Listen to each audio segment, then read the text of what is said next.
Hello, everyone. Thank you so much for joining us as we dive into the Langston Hughes archives during his time in Turkestan.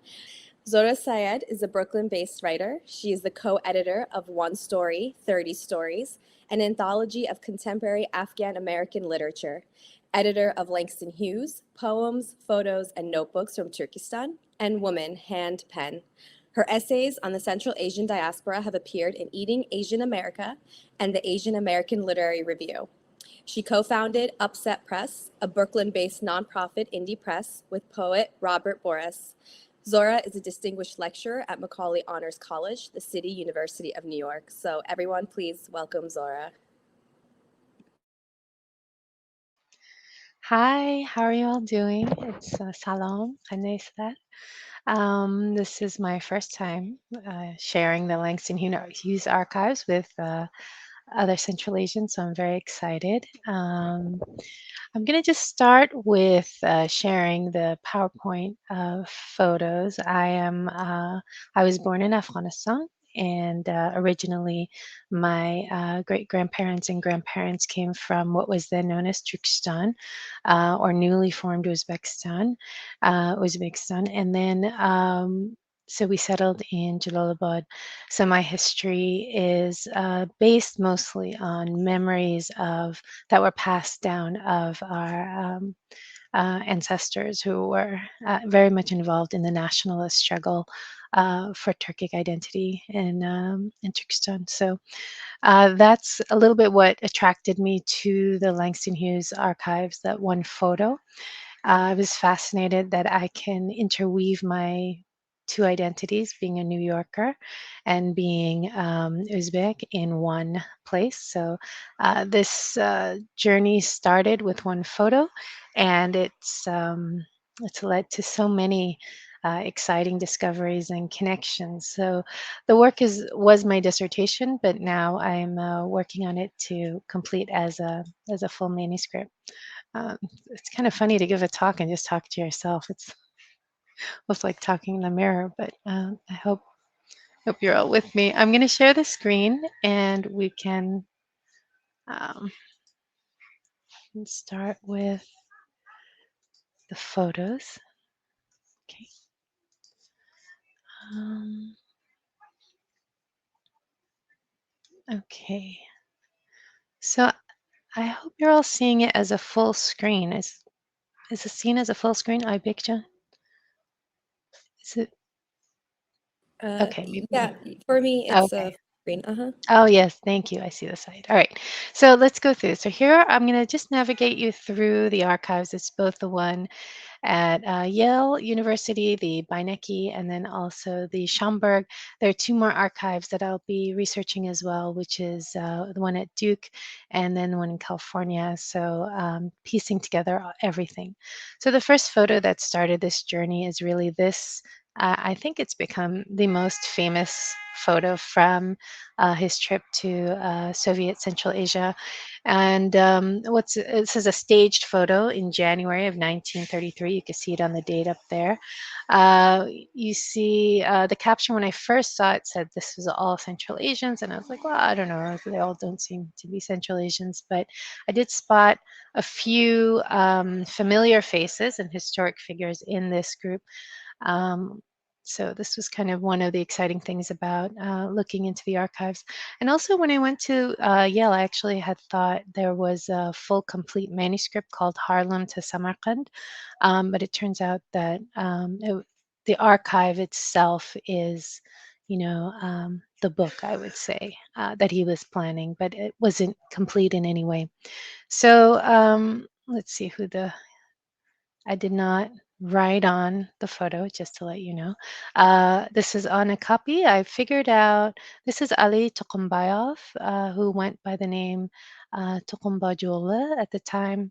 This is a Kyrgyz poet. If you've gone to the American University in Central Asia, of course, it's like, I think, right on the street, Tokumbayov Street.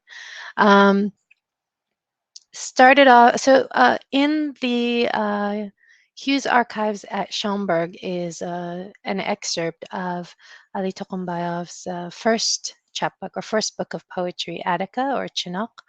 and that didn't.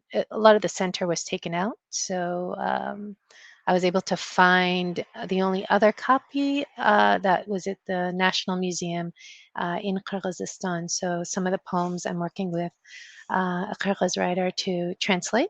So, although I think because it's from the 1930s and 20s, the language was a little closer. So we speak Turkestanic, or we could call it Uzbekcha as well, but I feel like it's a little older than contemporary Uzbek. So it gives me a little more access and comfort. And one of the things is Uzbek is also from the Turkestan diaspora, which I think is both an exile of place and time. So we have a kind of time capsule of language in a sense. So a lot of it was easier to maneuver through Turkmen poetry and Kyrgyz poetry and Uzbek poetry written at this time versus I think now there's a lot more differences or variations. So this is Ghafur Ghulam, of course, very famous in Uzbekistan. And then this is Shali Kekalov, which I'm assuming, because I was not sure if he was at the studio or if he had gone all the way to Tashkent or not, because when I looked at the notebooks, it kind of, we lose track of Shali Kekalov, Turkmen poet, who's the brother of Aman Kekalov, and I think the uncle or great uncle of Ana Sultan Kekalova. So uh, he was the translator for Hughes and for Arthur Koestler when they were in Turkmenistan in Ashgabat. So this is representative of all the major uh, sort of directors and leaders of the writers groups at the time. So it would make sense that Shali Kekalov, who was the head of the Turkmen Writers Union, Ghafur Ghulam and Ali Tukumbayev would be all representing the different parts of Central Asia. So this was my. You should. Do I see the chat when people ask me? Oh, I don't ask questions. Keep going. I will deal with this. I will. Um, imagine you don't have questions yet. So, cotton, of course, is a very big part of what Langston Hughes um, connects with in Central Asia. He had just come, so 1927 is his great trip with Zora Neale Hurston to the American South, and he really, in his visit to Tuskegee, his first visit to Tuskegee, where he sees how underdeveloped a lot of the American South is, especially for Black Americans. There are mobile schools, mobile hygiene things that are projects that are going on through Tuskegee that he travels with. So for him to come from 1927 America and then 1932 Central Asia, Turkmenistan, and Uzbekistan, he sees a lot of connections between the American South, the Black experience, and the indigenous Uzbek, Turkmen, and experience. Because those are the two places he had actually visited. He doesn't really stay too long. He travels through Kazakhstan, but doesn't travel to other Central Asian countries. So the cities he's visited is Merv, Ashgabat, and Samarkand, Bukhara, Tashkent. That was his trip, and then he goes back to Moscow at the end of that from Tashkent. So that's Arthur Koestler, the Austro-Hungarian writer. Here he is in January 1933.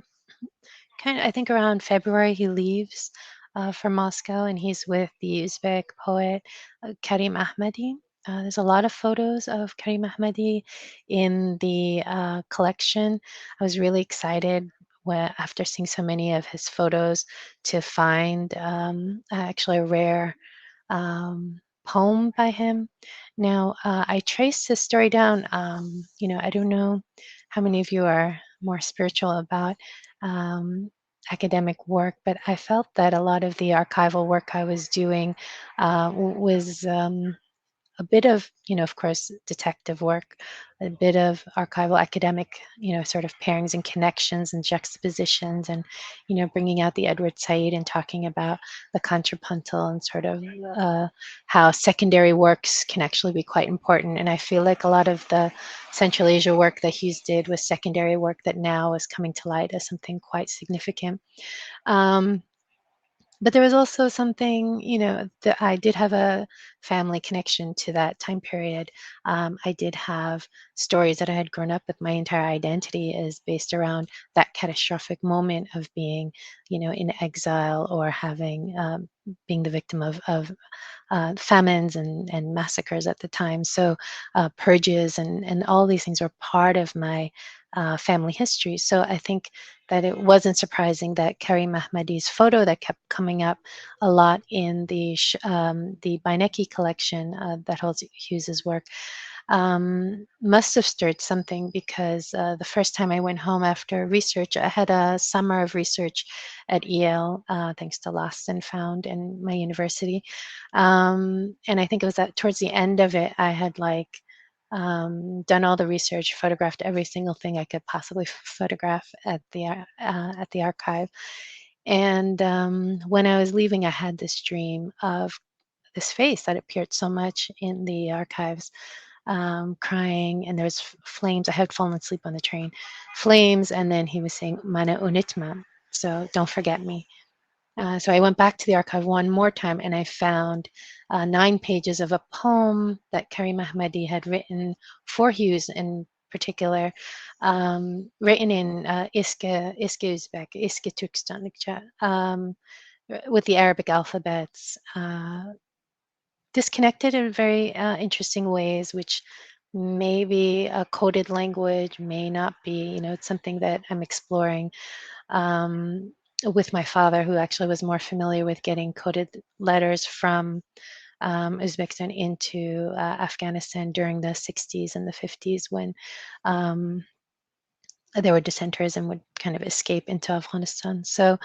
Um, so this figure, this dream, this feeling, I want you to think of this photo. We come back to it at the end of the talk, and it's what connects Aybek and I in this presentation that we're doing, because this figure, Karim Ahmadi, stood out so much for me, and became, it was so exciting when I did find his poem, which is published in the chapbook, but not in full, because I was still translating it with my father. He wrote the poem. It says "Poem for Langston Hughes," and this is based on a translation that Hughes had, and then a translation that my father and I did. So I'll just read a few lines just to show you the difference of what was translated for Hughes and what was the actual translation. So, poem for Langston Hughes on his arrival to Uzbekistan. Crossing many oceans you've come, leaving your family behind. I saw you and felt wrapped in the curls of your hair, the black and white of you, a protective eye talisman. Entered my poor home. When I looked in your beautiful eyes, I loved you. In front of your glowing face, your words came like stars, and now you must hold my words.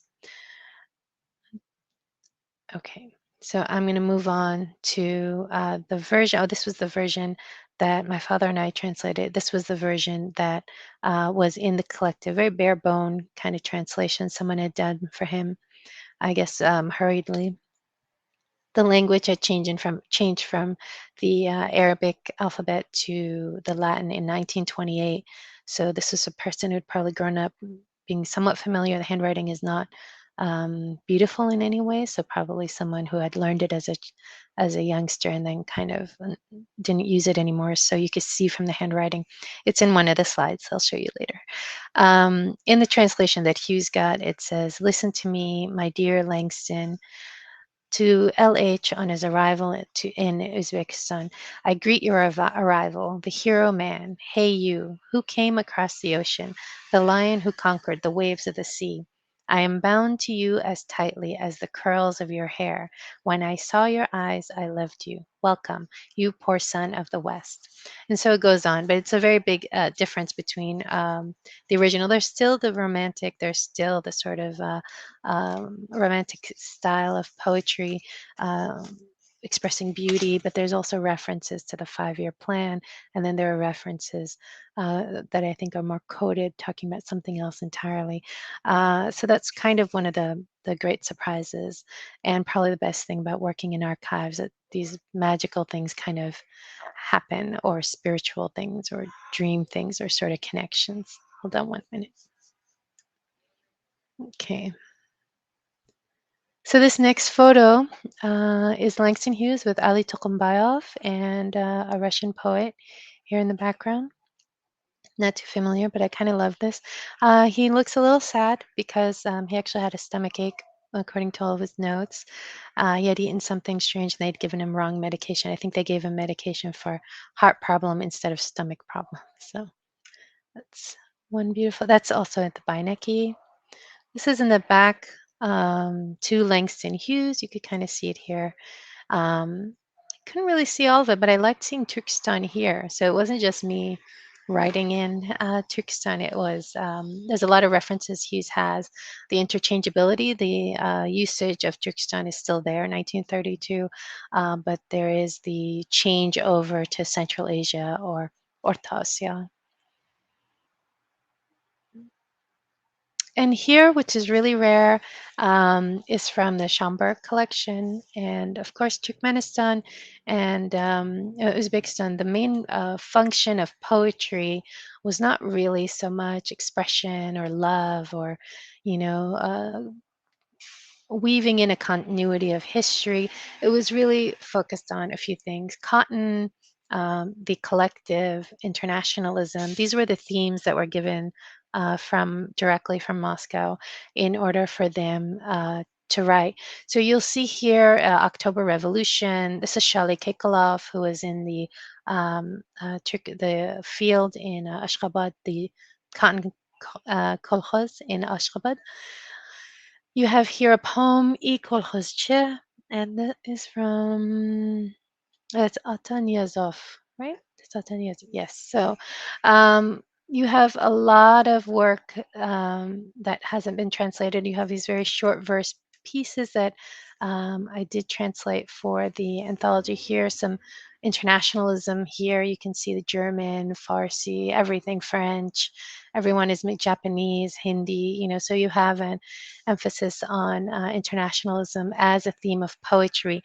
You did have, there were about 3 or 4 writers' unions or collectives before the one that was instituted by Moscow. I think that's an interesting story because, you know, many of these, when Hughes came in, both the Turkmen and the Uzbek Writers Union were sort of just brand new. Shelley Kekalov was assigned for the Turkmen, Turkmenia, they called it at the time, you know, Writers Union, and I think it was Ghaffar Ghulam for the second, but I'm not entirely sure.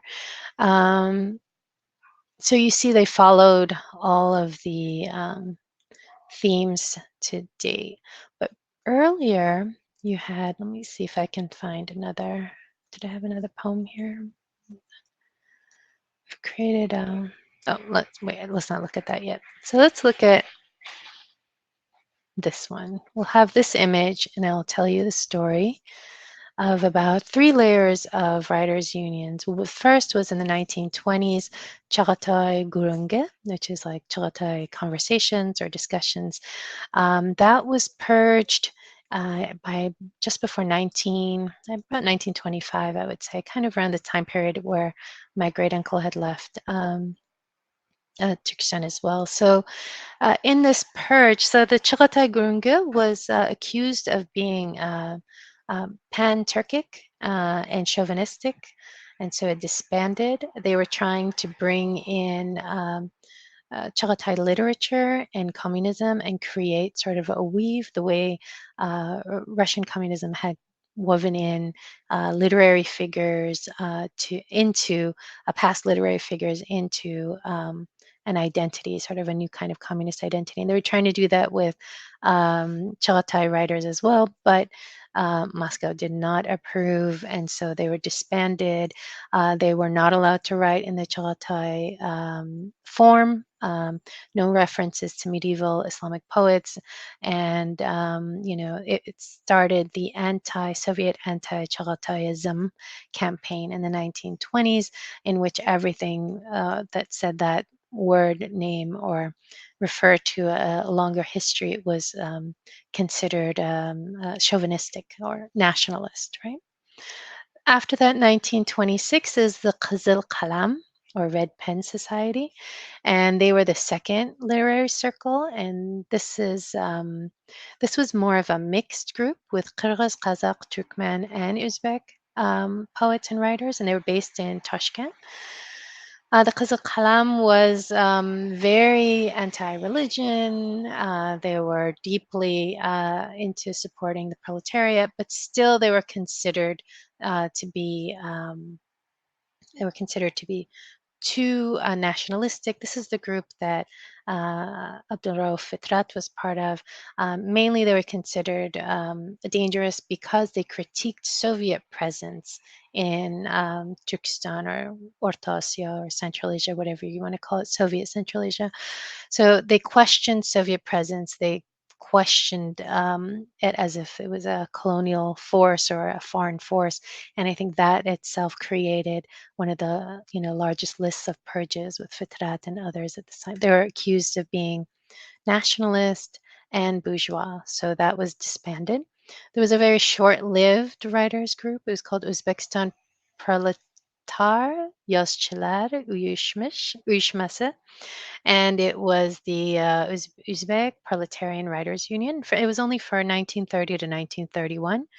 And this was very much controlled. They were still monitoring what was being written, but not giving themes from, like Moscow wasn't giving them exact themes on what to write about or what style or what the aesthetics should be. So any kind of love poem, any kind of ornate language was considered bourgeois and chauvinistic. So it's interesting that it comes up in the poems that were snuck over to Hughes in 1932, because sometimes a love poem itself was quite a dangerous thing to write. So Uzbekistan Proletar Yazçılar, that group was disbanded in 1931. 1932, Uzbek Soviet Yazçıları Soyuzu, OSYS, Soviet Uzbek Writers Union, that was formed in 1932, strictly controlled by Moscow, and the themes were very strict as well. Cotton, Stalin's 5-year plan. So a lot of the poems that Hughes collected at the time, and the amazing thing about Hughes is that he was not just going there to explore and be inspired and write. He was going there as an activist writer, as someone who built community around him, as someone who used translation as a form of connection and a way of building connections, community, a sense of grandeur, sense of community that transcends these borders, right? Even the title of his book, I Wonder While I Wander, both wondering and wandering for Black American in 1930s, 50s, 60s, now is a revolutionary thing. It transcends a lot of the borders, boundaries, and places you cannot cross, right? So through translation, because he loved translation and he wanted to hear the people's voices and he wanted to connect, we have a lot of these preserved poems, preserved literary texts, photographs that he took, and notes and observations that he makes. So I'll read a few. So Ibek and I will read a translation of one of this, a rare Ghafar Ghulam poem that Langston Hughes had translated. And then I'm going to read a little bit of the observations he made of people as he walked around. And these are unpublished, and these are all from the Hughes archives. So I think that's it. 1932. So when he comes into this writers group, they're all writing according to the theme given to them, right? So let's keep going. So here we have cotton as one theme. You have, okay, we said the collectives. You have in the Hughes, hold on, a time capsule that's actually quite beautiful. You have a letter from Ali Tokumbayov here. So it's his book of poems, Attica, sort of devote, sorry, he dedicates it to Hughes. Now, my Russian language friends who helped or who did the translations for me said it was a clumsy, a clumsy but beautiful way of using Russian. So I think he was newly learning Russian at the time. Ali Tokumbayev, of course, becomes much more, you know, um, uh, elegant and graceful. But here in this early poem, sort of note that he had written to him, every time I have had two people translate this, and they've all said it seems a little awkward, the usage. So I would love to hear what Russian speakers or Russian literary people would have to say about this. So it's Schomburg. Of course, here it's about October, right? Everyone writes about the October Revolution because that's accepted. I was really excited that I found this book in Hughes's archive because it's one of the few pieces. Because I know the National Museum in Kyrgyzstan had said it was something that he had not really gone back to publish again. I think it was 1932 is when it was published, just when Hughes had gotten there. It is a book, and the version, I have it scanned somewhere. I have to get that, but the version from the museum, you can see he was still editing his poems. And those of you who are poets and or writers and have your work published, you know, we're always still making lines and making corrections on it, which is what he was doing in that book. So that'll be an interesting connection. Oh, so Hughes was always thinking of translation and connection. So here is a book of uh, a lesson book in Turkmen. So he was learning, trying to translate some of the things. Obviously, he wanted to, bring this all out. I think Turkmen language is being in Latin, in the Latin sense, being sort of structured around this time as well. I really loved Ali Tokumbayev. I think yeah, I have most of his photos here. Although, of course, he joins the national censor later, and becomes one of those who censor other writers. So it's a very interesting change. These are notes from his notebook. I wanted to get a feel of Hughes's handwriting. A lot of Ram Prasad uses the earlier parts of the notebook.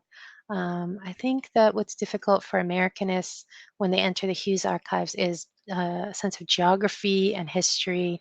There's an assumption that the hospitality he experiences when he's in Central Asia comes from just communism, or that there was, but there is a very long history in Central Asia, as today's discussions have all been about, of mixing, cross mixing. There's, cultural centers that have exchanges with, West African scholars and East African scholars, especially with the medieval Islamic world. There's art painting that features them. So this idea of it's a much more cosmopolitan world and a longer history. So when Americanists come in, sometimes I notice in the writings about Hughes, they miss a lot of the depth. But Hughes himself uh, was very much into starting with BC, well, he says BC here, but it's not BC, but he starts with very early history, both references to Alexander stories, to, asking about Amir Timur, to talking about Bukhara and um, Avicenna. I think we talked Ibn Sina and others. So it's he's trying to understand it and write. You can see write from a very um, historically rooted place by asking people for their history. So I thought that was quite interesting. Also, he was drawing a lot of similarities between how people looked. Um, so there was the uncanny familiar uh, as he entered Central Asia. I love always seeing Langston Hughes' name, and I think I used this one twice. His own writings. Here, when he's writing in the courtyard of Tamerlane, Amir Timur, and I start my book with how I felt because I was writing where Langston Hughes's mausoleum was, in a sense, which is the Schomburg, because under the medallion in the in front of the theater of the Schomburg Library, is buried the remains of Langston Hughes. So he's there in spirit, always in that place. So when I was doing research there, I would come down and sit by the medallion where he was, and I would wait for ideas and inspiration if I felt stuck with the research. And it was after one of these sessions that I found this, I mean, archives are really well maintained, so there's nothing like about, you're not really discovering, you're just sort of like moving around one file from another, or you get a wrong file and you find out that someone else had thought Chagatai, literature was Arabic literature, or um, from the faces, they assumed this was Chinese, his trip to China rather than to the Soviet Union. So those little mishaps are really what we discover when we're at the libraries. For me, it was interesting that a envelope that was sealed and just said Russia on it in Hughes's handwriting turned out to have all of those newspaper clippings from all those poems, the Ali Tokumbayov um, book of poems. I mean, the center was missing, but the covers and the notes he had maintained, Turkmen language book kind of pages. So that envelope that was sealed, and I probably was not supposed to open it because I know Stephen Fullwood, who was the archivist there at the time, raced over to me, telling me not to. I was not allowed to open it, but I opened it anyway because I'd already started it, so I opened it, and then we both came across all this work, and it was so wonderful because it hadn't been opened, and I'll show you some of the things that were in there. It hadn't been opened, and Stephen Fullwood is such an incredible intellectual and archivist that we just had such a great discussion, and I ended up translating and filing it. So I became, I contributed. I didn't just break envelopes, I actually file what I find in them too. In this is from the chapbook, the Lost and Found chapbook on Langston Hughes. This is my great uncle Mir Fazl John, and or Mir Muhammad Fazl John. He was a double agent, or ikiyüzçilik. I think that's what they called it. I have the term here. Um, oh, Okay, so this is a great uncle who was one of the, I would say, wali, was that a governor or mayor or something of Tashkent? And he was actually feeding material and information of strategic places to the milletçe or nationalists or basmaçı or korbaçı or rebels, whatever you want to call it. I feel like with Central Asia studies, the problem is no one knows what to call us or uh, so for me, this history was connected to a lost photo that had been found by my father, a lost letter that reached my father that explained to us our whole history. I will just leave that here, but it's also what connected me and made me so interested in following Hughes because it's really that 20s, 30s time period. This is all Hughes's notebooks. A lot of these little notebooks are now a deck of cards and misshuffled, which always breaks my heart when I go and see it. But part of my dissertation was transcribing. So I've been a very devoted Langston Hughes scholar, transcribing all of his notes, footnoting his notes, and creating this sort of conversation through the footnotes with his work, what he was doing. So this is what was in the envelope at the Schomburg.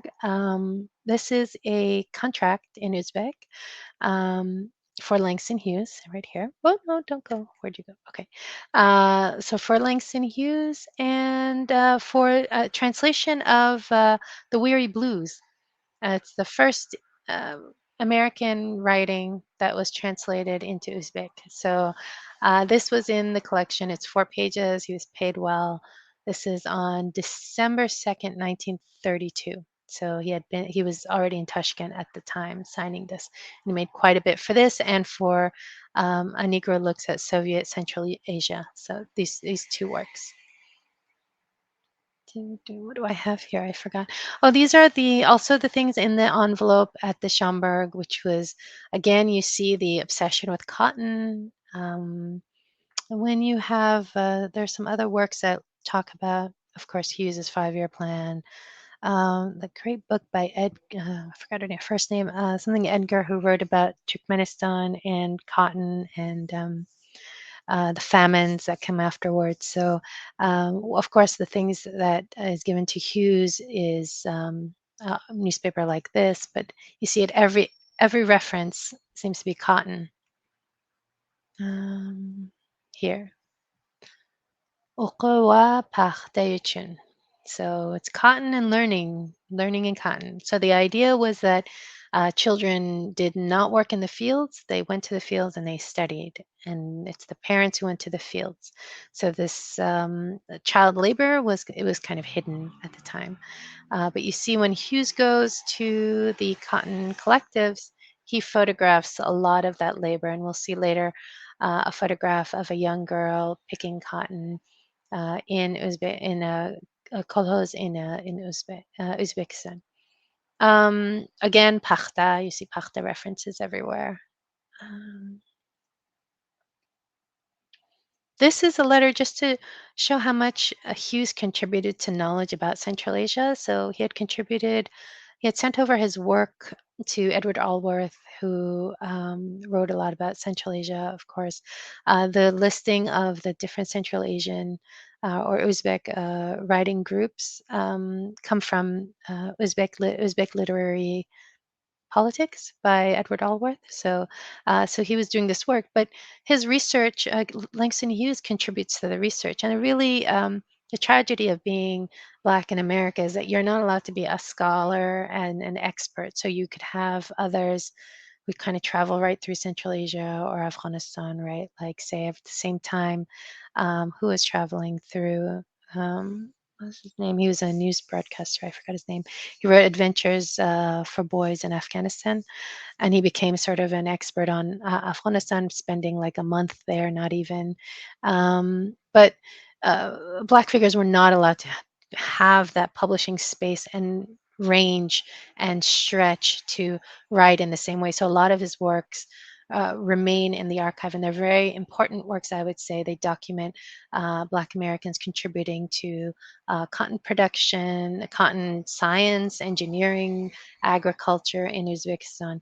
That's not written. So, and that's missing from American knowledge as well, because he didn't have that stretch. And I'll show you when he came back from Soviet Central Asia, what he can publish were either Orientalized pieces or leftist kind of poetry, leftist writing. But there was nothing that could bring all those parts, the work that he did, to fruition, I would say. So here's a letter just to prove that, where he given his research and his work to Edward Allworth. Allworth, of course, acknowledges him, but you know. So these are the letters. This is in the Schomburg. This was not in the secret envelope.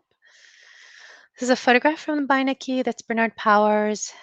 He was an engineer, and I think he was from Virginia Tech, and they became friends. They were working in rural Uzbekistan on building roads, the agricultural field, and then cotton strain. So I'll show you another photo of someone who's working on the cotton strains.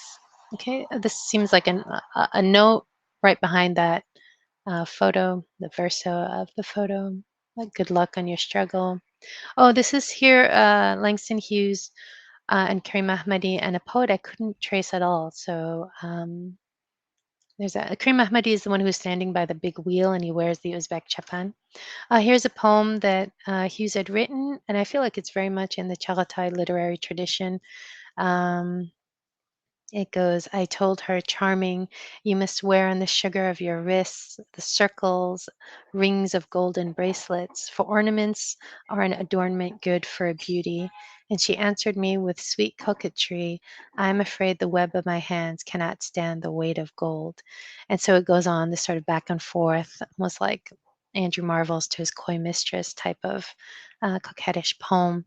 They didn't publish. He just drew a red mark over it, but it was quite lovely. And with Hughes, you always see the layers of labor involved in writing and in work and the actual work of things and building things, making things. He's very good at creating this sort of layering. And so we have a translator with the child. So both, so there was a translator, and it seems like he would go to all these performances. And then they would translate over to him what was happening, and then he would write on the side. So Old Uzbek poem is actually quite beautiful. I did get to sneakily publish it in an article called Found in Translation. Let's see, Kari Mahmadi again comes up a lot. Um, He later became, at least I'm speculating, but it is a pretty good speculation. I mean, it's very hard to trace a lot of them, but there's also a lot of name changes. It becomes Ahmedov later, diversification of names.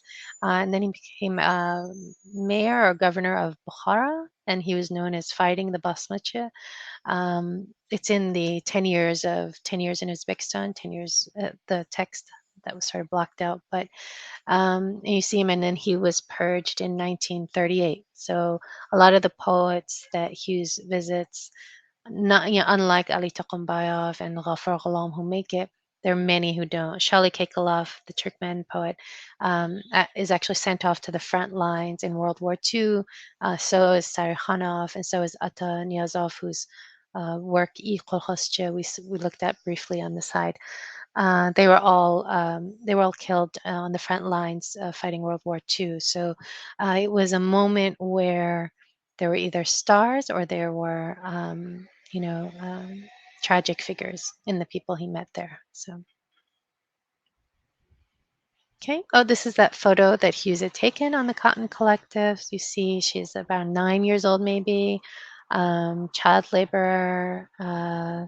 Does not have any of the photos. If you're familiar with the photos of Max Penson, who was had a tragic life himself, but under Stalin was. Oh, am I talking too much? Oh my God, I'm talking too much. I'm so sorry. I'm talking too much. So I want you to look at this. I forgot this poem, and I apparently, if I don't see people's reactions, I will just go on talking. So I'm going to skim through this, and maybe I'll give you a link if you want to take a look at some of the photos. I do want to read a poem, and I think we could leave this. We have a poem from Ghafar Ghulam. So, Ibik do you want to uh, read it in full? Can you make? Should I close this? It's completely up to you if you want to. We should move on to Well, the poem. You want them read, so we yeah, could have a little let's read it time. because this is a rare poem. Yeah, we should. I forgot. I'm sorry. You should. Someone. No, I need that's. like a large nudger I to mean, all get of this is me so fascinating. Do you want to read your poem for the smaller the poem first first? version. Yeah. Oh, so there is a smaller version of the Ghafar Ghulam translation. So Hughes did like Ghafar Ghulam, and he got along with him, and he did translate. Although I feel like I've been reading a little too much, but let's. Jump into the The longer one too. It poem. doesn't, whatever you prefer. Sure, I'll do On the Road Along the Turksip. So, along the road, old and long, passed to and fro, Alexander who conquered the world, the great Caesar, and the murdered Genghis, and Tamerlane left his traces, and the Mongols took vengeance, and China attacked. They murdered men, and they robbed the gardens. Okay, I'm going to stop there. That was what was published in Crisis magazine which was Du Bois's magazine. Mm. But there's a whole full long version that Oybek John is going to read. That's also in the Hughes collection at the Schomburg. Just go ahead. Okay. On the Turksib Road by Gaful Gulan. Along these roads, old and long, passed to and fro Alexander who conquered the world, the great Caesar, and the murdered Genghis. And Tamerlane left his traces, and the Mongols took vengeance, and China attacked. They murdered men, and they robbed the gardens. Blood, blood. It was bad for the living where Jugi went. Along these roads, very ancient, across these steppes and mountains and valleys, went slaves and widows, their necks in iron chains, 5, 10, hundreds of millions of men, condemned, weakened, hunted out by sorrow, and they came again to sorrow. The caravans with crosses and rosaries, under the ringing bells and beating tambourines, went for months and years, and Islam and Buddha, calling to God and offering sacrifice, went along these ancient roads. A gray-haired wall, but a great chain, a bright arch built of human skulls on earth moist with blood, a minaret kissing the sky, masses of columns and a sea of flags, heroism, pride, and a personal eternity. Yes, these ancient roads knew many things, so many things. On them rushed the 100 million army when the conqueror waved his finger. The Tsar went down these roads on white elephants to his bleeding throne.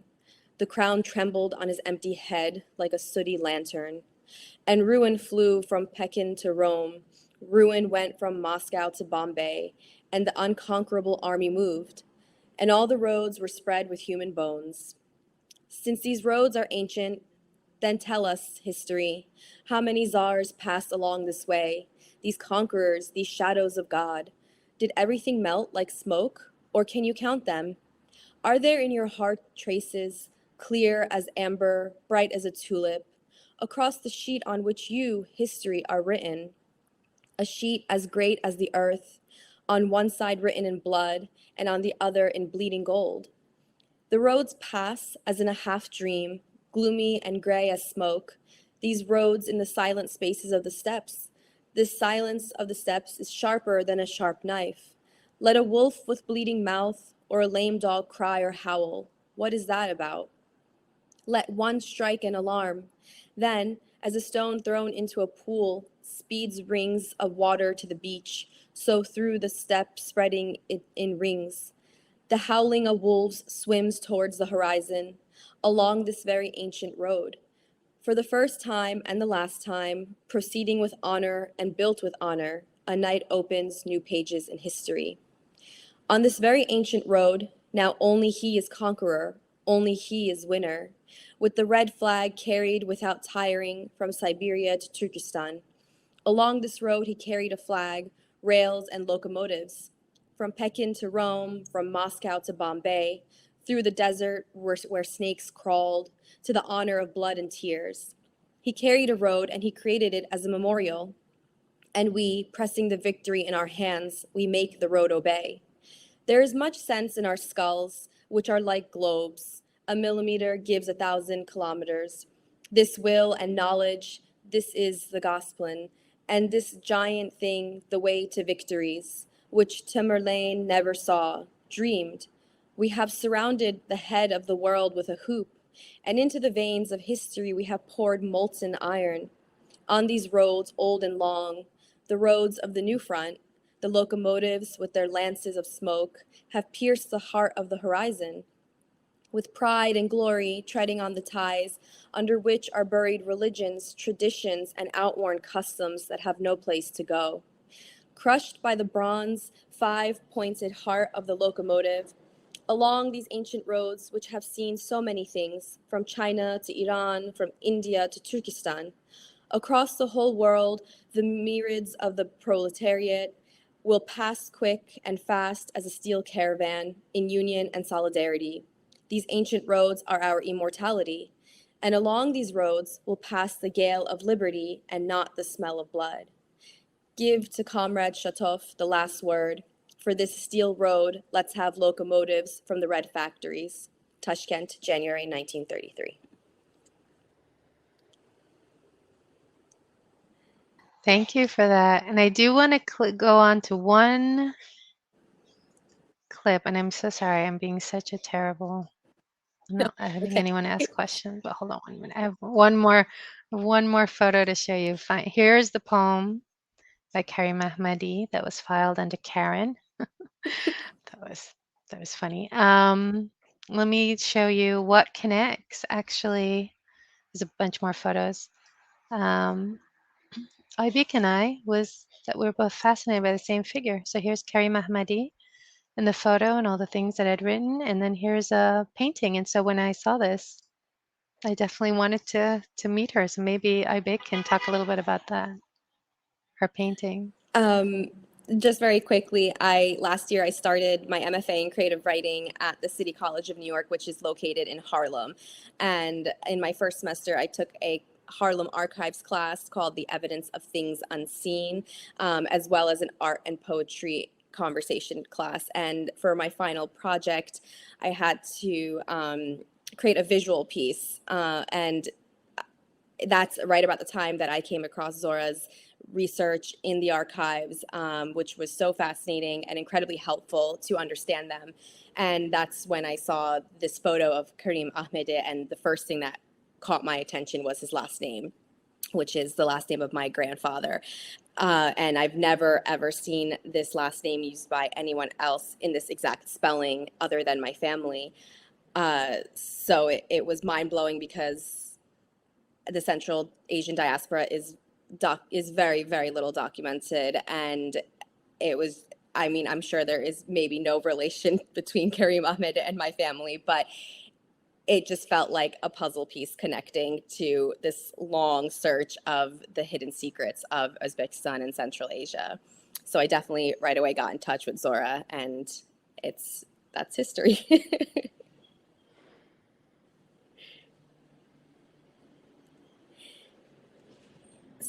So if you, I don't know if any of the audience has questions, but we are unfortunately a little over our time, and we're going to have to end the session. So if anyone has a question, we can answer. If not, I have one kind of last question. Maybe you can answer it quickly. But as I said, that archives class was called Evidence of Things Unseen, which seems to be a very key word in archival research. How would you say that applied to your research with the Langston Hughes archives? You know, other than, as you said, it's all sorted, very organized for the most part, and things are there. But within the materials that are there, what were pieces that you felt were not explicitly shown in those photos or the writing? Just these like pieces that are even hidden behind all of that. Well, I think because of McCarthyism and what Hughes was kind of hiding away, you have a lot of his work, really a lot of unexamined work in the archives for this. So, and a lot of like layers. There's also archivists won't know multiple languages, and it's just they're human. So I think not being able to know that this is in the Turkestani language and this is not in this was something that I was able to bring together. But the best thing about archives is that you can always like add and correct and translate for them. And that was one of the best things about this is not only finding that they're in separate places, but bringing them together and the libraries working with you to bring it together and connect them and piece it together because it's kind of scattered. You also have it at Duke, and then you also have a random library that has one more journal in that one of the notebooks that I didn't get to look at. So it's kind of scattered all over. That's the nature of like storing papers and things. But I was published by Lost and Found, and it seems to be an ongoing theme, right? There's a lot of overlooked stuff. At Schomburg itself, I found so many incredible writers and their material. I think people are not looking at the rare archives and manuscripts section at the Schomburg because it was a handwritten novel. I forgot which writer, and he had written it while he was in Pakistan as he was passing through for the Afro-Asia conferences. Central Asia later becomes the center for the Afro-Asia conferences. There are a lot more Black American writers who go through it. Du Bois goes, Audre Lorde goes. Smaller writers maybe we're not as familiar with who are writing a lot. There's Elton Fax. So there's a long history. A really good friend of mine, Gerald Sheffield, who are working together to do some curations and things. He was a Fulbright in Uzbekistan. He's originally from Georgia. So that kind of opens up, that's a kind of conversation that we're still having, right? Mhm. Connections we're still making.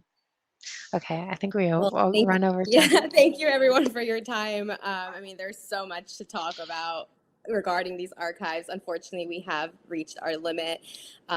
Maybe down the line in the future, we can have like a part two. But thank you all for joining. And thank you, Zora, for all your hard work. For the obsessive work. Okay, bye everyone. Thanks. Yay.